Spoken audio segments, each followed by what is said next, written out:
For this next Halloween project, go ahead and run over to Dollar Tree and grab a lot of pool noodles. First thing we're going to do is take a nice sharp razor knife. We're going to go up about 6 inches on the first noodle. Start in the middle, but don't cut straight down. You want to go to the side. What we're going to try to do is cut out a wedge. Once you cut it out, go ahead and remove the wedge, but the first thing you want to do is hold on to it. We can use that later. Next thing we want to do is turn it over exactly 180 degrees. Again, go up 6 inches and cut out at a diagonal so you can cut another wedge on this side. Again, save this wedge. You'll need it for later. Take some saran wrap, bunch it around that edge. You're going to pull those two ends together to make a point. You don't need to make the saran wrap pretty, not at all, because what we're going to do is grab a heat gun and very slowly start melting and surrounding the pool noodle with that saran wrap. Don't get too much heat on there though. All we want to do is like shrink wrap it. Take that wedge on some of the other pool noodles that you've cut out and it can make a pointier end. Again, take that saran wrap and wrap it around just like this. You want to go ahead and circle it up. And again, it doesn't need to look pretty because it doesn't need to be smooth. We want a texture look to it. I know what you're thinking. There's some gaps in there. Doesn't matter. We're going to paint this afterwards, so you're not going to see that. One other thing that we can do is in the middle of the pool noodle, cut a little slit. Take that wedge and you're going to pop it right inside there. It's going to hold really nice. Don't let it stick straight up. Put it at an angle. Grab some saran wrap and place it all over. This is going to give this branch, and it's going to make it look like it's got a little thorn in it. Everything we do, we're going to cover all the pool noodles with saran wrap and use the heat gun to shrink wrap it around. Let's take it outside and give it a base coat. I went ahead and went with black. That's a good base, painted all over. It's going to be a little difficult to get all of the colors of the green covered up, but don't worry. We're going to go ahead and do some touch-up later. The next thing I did was take 1 1/4 inch PVC pipe, cut a 45-degree angle on it so I can drive it into the ground. This is what's going to be the base of my arch. Put that in both sides of the sidewalk, and then I'm going to take 1 inch PVC pipe and cut it to size. But the 1 inch PVC pipe goes right inside the 1 1/4, and it makes it great and strong. Next, I'm going to grab some zip ties, start grabbing those pool noodles that are all painted up, and we're going to start zip tying them all around the edge of the arch. Right in the beginning, I know it's going to be a little discouraging thinking, how can I cover all the pipe? Don't worry about that. Keep applying them anywhere and everywhere that it looks good to you.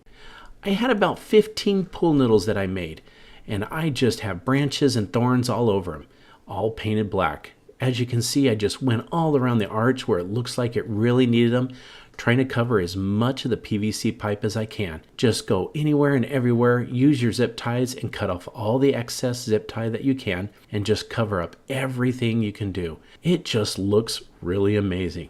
Once you got it all covered, take some black paint. Any PVC pipe that's showing, go ahead and paint it black. Then it's time to two-tone. Grab some brown, add a little bit, not too much, and then last but not least, I grab some gray. Just randomly all over, gives it another little bit of texture to it. Look how amazing this turns out. You could almost looks like a real branch with the saran wrap and the paint.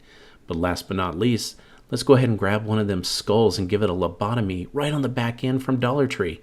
We're going to take that zip tie, put it right through the back, and that's how we're going to hold it onto the arch that we did. Put it on there, zip tie it, add a little color to it also with the black, and look at that. This arch turned out amazing. Got this from Dollar Tree also, a little lizard skeleton. It looks amazing. This arch just turned out better than I hoped. All the little trick-or-treaters are going to walk through it on Halloween night.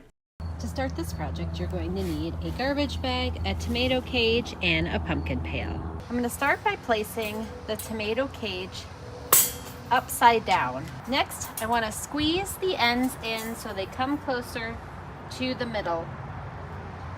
Next, I'm going to take a pumpkin pail and place it upside down onto the tomato cage, like so.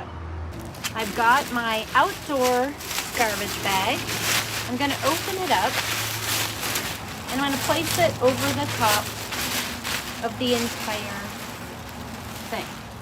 Now I want to make sure to center up the top here, and then I'll be pulling the rest of it down below onto the ground. I've got some twine. I'm going to pull off a hefty amount and cut it at the top. And then what I'm going to do next is pull out the points here, center it up, and I'm going to go ahead and tie this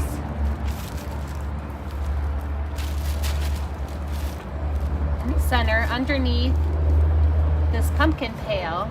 So I have a yard of tulle, and I'm going to place a bucket on top of the tulle, and I'm going to go ahead and stuff the tulle into the bucket like so. So here's a quick look at the tulle wrapped around the bucket. So I'm going to place some hot glue onto the top of the plastic bag here. And next I'm placing the pumpkin bucket on top. I'm gonna place a battery operated light inside the bucket. Next I have a witch hat, and I'm gonna place it onto the top pumpkin bucket head. So to give you the framework on how I'll be setting these up on my pathway to my front door, I've placed the tomato cage upside down over a lantern. You could easily use stakes or something else to help stabilize these. The other option is to use the front of the face and show her as well. Now each night I'll be going in and turning this light on so that she glows. So you can hot glue this on top to be stable, or you can leave it as is. Now the next step is totally optional, and what I have here is a garbage bag, and I'm cutting down the center of it, and it doesn't need to be perfect. And then what I'm going to do is, you can see these sections that tie, I'm gonna go ahead and cut on one side of that as well. So what I have here is two pieces that have pulled apart, and I am going to go ahead on one end and I'm going to make a little knot. So I'm going to place a little hot glue right here on the back, and then I'm going to place the plastic strip that I cut on the back here. And then what we're going to do is place another dab of hot glue on the back of the knot, and then attach it like so. Now as the trick-or-treaters come walking in, they will walk between all of the witches on the way to the front door of my house to trick-or-treat.